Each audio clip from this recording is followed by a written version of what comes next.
applied to the workshop because as a student who's engaging with nuclear weapon concepts, it can become a little bit too abstract, too conceptual, too much time, on a computer on the desk.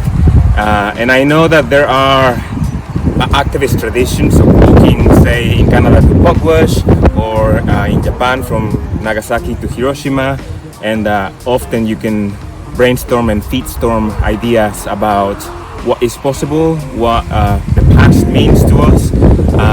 And so I really wanted to walk and get to talk to people whilst being in movement, and discuss ideas about what nuclear weapons mean to us.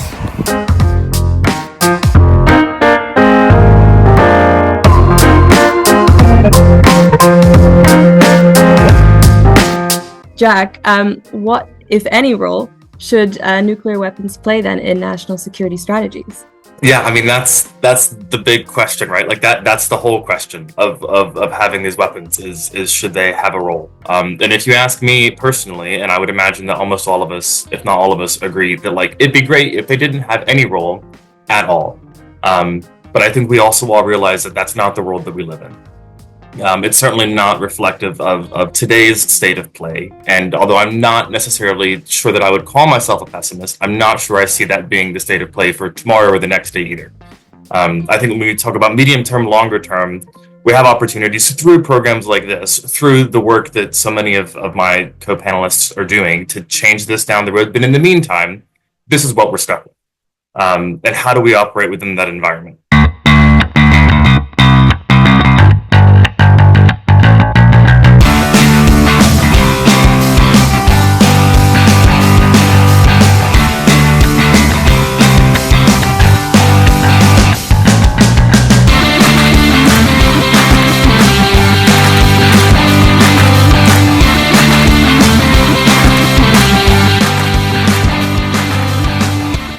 And then we have incredible webinar sessions right after the hiking, and it was so great to have so well acknowledged speakers as part of the panelists, and we were able to discuss yet very complex and sensitive topics like nuclear risk for the future generations, nuclear risk and an increasingly nationalistic world.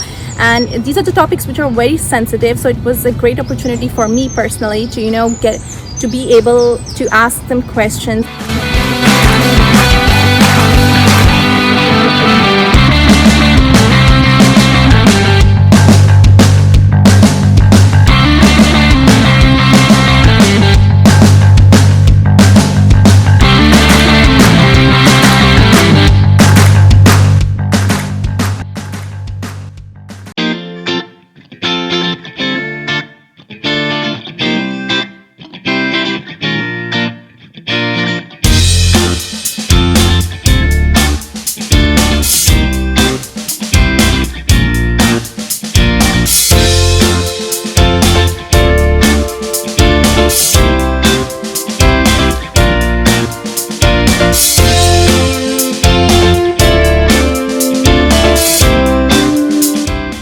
I actually really liked it a lot more than I was expecting to, because I'm not, I personally much prefer reading a physical book to listening to an audiobook or anything like that, because I find that I tend to get distracted about one thing and then I miss something and then I don't know what's happening next. But for this, because you're hiking, so that's something physically to do, and then you're listening, that's something mentally to do.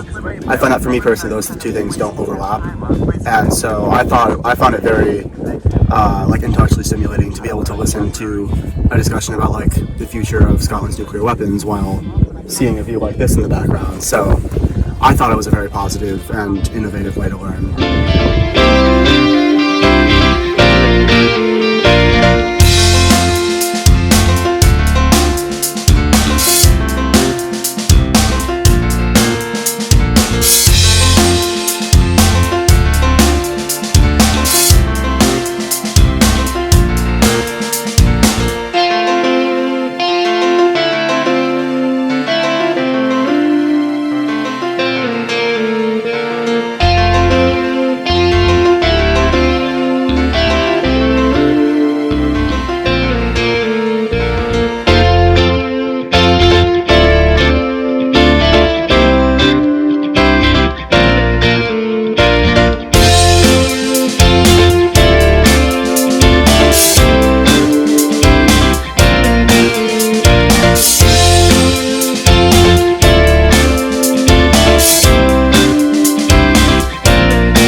Faz, as you're an expert both on climate change risks and nuclear risks, I want to ask you, where do you see the differences? Well, the dynamics of these two issues are very different. Nuclear weapons is the risk there is driven by high-level policy decisions by mainly by the leadership of the 9 countries that have nuclear weapons and the umbrella states and so on. Versus climate change, the risk is driven by countless decisions by literally every single person in the world every day of their life. What we do during the day, what food we eat, how we get around, plus all sorts of different policy decisions at all levels of government, from local to national and international.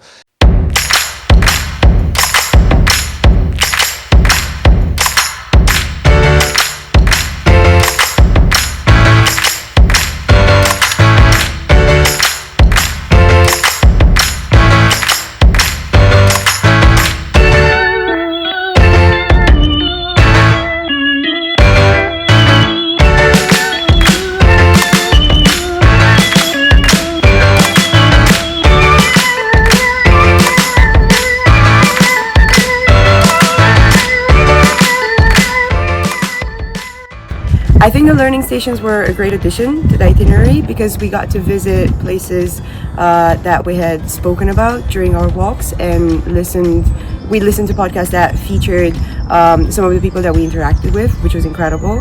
And our very first learning station was at the Peace Camp, and I genuinely believe that it was incredibly insightful to get to speak to the people that are still living there to this day. Yeah, our second learning station was at the Glasgow Women's Library, and I found that absolutely fascinating. We had an exhibit on about peace and about women's role in that. I learned a lot about sort of the effects of nuclear testing on women in the Pacific, and yeah, overall it was a really, really insightful experience with some great discussions.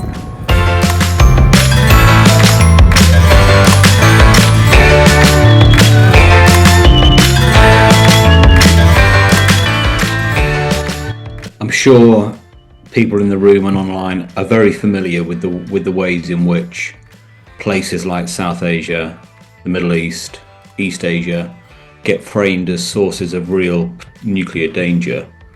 But we have this contradiction in Europe, where Europe understands itself as the home of liberal democracy, but it's Europe that's the region that's most consumed by the security ideology of nuclear deterrence.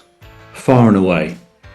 And that contradiction is often rationalized by nuclear exceptionalism that reflects Europe's imperial history.